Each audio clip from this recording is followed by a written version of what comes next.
Hello students, आज हम BSc second year का टॉपिक आईआर स्पेक्ट्रमी के अनुप्रयोग के बारे में स्टडी करेंगे। तो आइए वीडियो स्टार्ट करते हैं।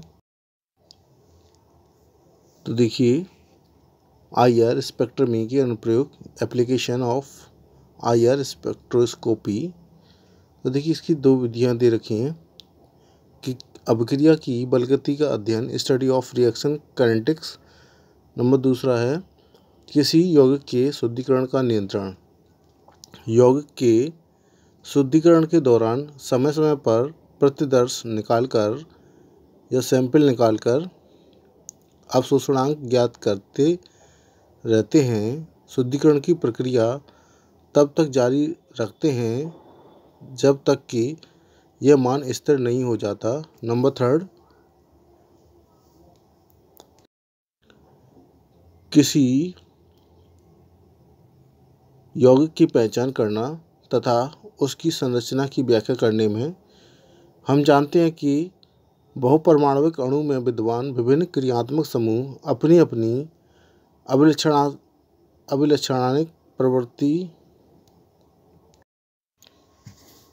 अभिलक्षणिक आवृत्ति का अवशोषण करते हैं। यह तथ्य कार्बनिक यौगिकों की संरचना को समझने में सहायक होता है। जब किसी यौगिक का इंफ्रारेड स्पेक्ट्रम प्राप्त किया जाता है तो उसको देखकर यौगिक में कुछ क्रियात्मक समूह की उपस्थिति का ज्ञान होता है। उदाहरण के लिए कि यदि एक यौगिक का स्पेक्ट्रम 1718 प्रति सेंटीमीटर पर प्रबल अवशोषणांक या अवशोषण दर्शाता है तो उसमें एक कार्बोनिल समूह उपस्थित होना चाहिए। यदि स्पेक्ट्रम 1700 प्रति सेंटीमीटर क्षेत्र में कोई अवशोषण नहीं दर्शाता है तो यौगिकों में कार्बोनिल समूह अनुपस्थित होता है। इस प्रकार जब यौगिक में विभिन्न क्रियात्मक समूहों की उपस्थिति निश्चित हो जाए तो अन्य प्राप्त आंकड़ों की सहायता से उसकी संरचना की व्याख्या की जा सकती है। इंफ्रारेड स्पेक्ट्रमी का सबसे अधिक उपयोगी कार्य है कि किसी अज्ञात यौगिक के स्पेक्ट्रम को किसी ज्ञात यौगिक के स्पेक्ट्रम से तुलना करके पहचान करना। इस तकनीक को फिंगरप्रिंटिंग भी कहते हैं, जो आपको डायग्राम में दे रखा है। इसके बाद नेक्स्ट क्वेश्चन है आपका, इंफ्रारेड स्पेक्ट्रोमीटर का संक्षेप में वर्णन कीजिए। या इंफ्रारेड स्पेक्ट्रोमीटर किसे कहते हैं, इसके बारे में बताइए।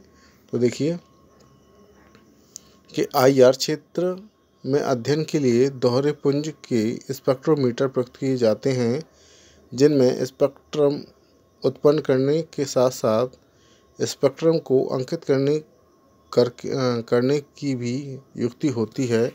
अधिकांश स्पेक्ट्रोमीटर 2 से 17 माइक्रोन म्यू के बीच कार्य करते हैं। देखिए, इसका डायग्राम दे रखा है।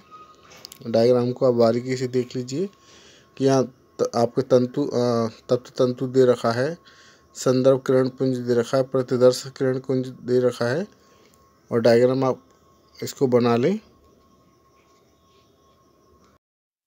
कुछ डायग्राम के महत्वपूर्ण बिंदु हैं, जिसमें देखिए कि आपकी अवरक्त स्पेक्ट्रोमीटर में निम्नलिखित कुछ भाग हैं। जो देखिए, नंबर 1 है प्रकाश स्रोत, लाइट सोर्स।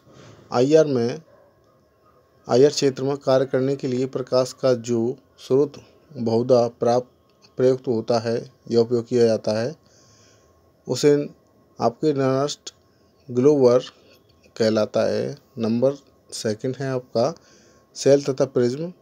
प्रतिदर्श या सैंपल यौगिकों को रखने के लिए सेलों का निर्माण धातुओं के हैलाइडों जैसे सोडियम क्लोराइड से किया जाता है। इस कार्य के लिए भी कभी कभी potassium bromide, calcium fluoride, CSBr और आपके सिल्वर ब्रोमाइड आदि से बने सेलों का उपयोग भी किया जाता है।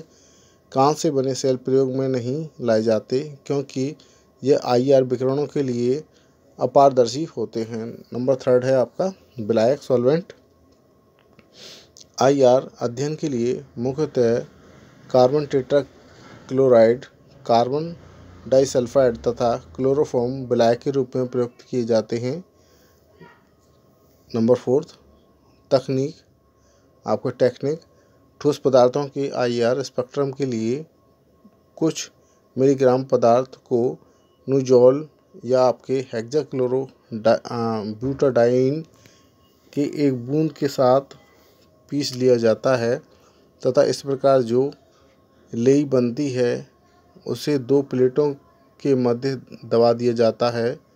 एक अन्य विधि में 1 मिलीग्राम पदार्थ को 300 मिलीग्राम पोटेशियम क्लोराइड या पोटेशियम ब्रोमाइड के साथ महीन पीसकर धातु के साथ या धातु के डाई से अत्यधिक दाब लगाकर टिकिया का आकार बना लिया जाता है, जिसका व्यास 10 मिलीमीटर और मोटाई 1 से 2 मिलीमीटर होती है। चूँकि पोटेशियम ब्रोमाइड 2.5 से लेकर के 115 म्यू तक के क्षेत्र में अवशोषित नहीं करता है, अतः प्रतिदर्श का पूर्ण स्पेक्ट्रम प्राप्त हो जाता है।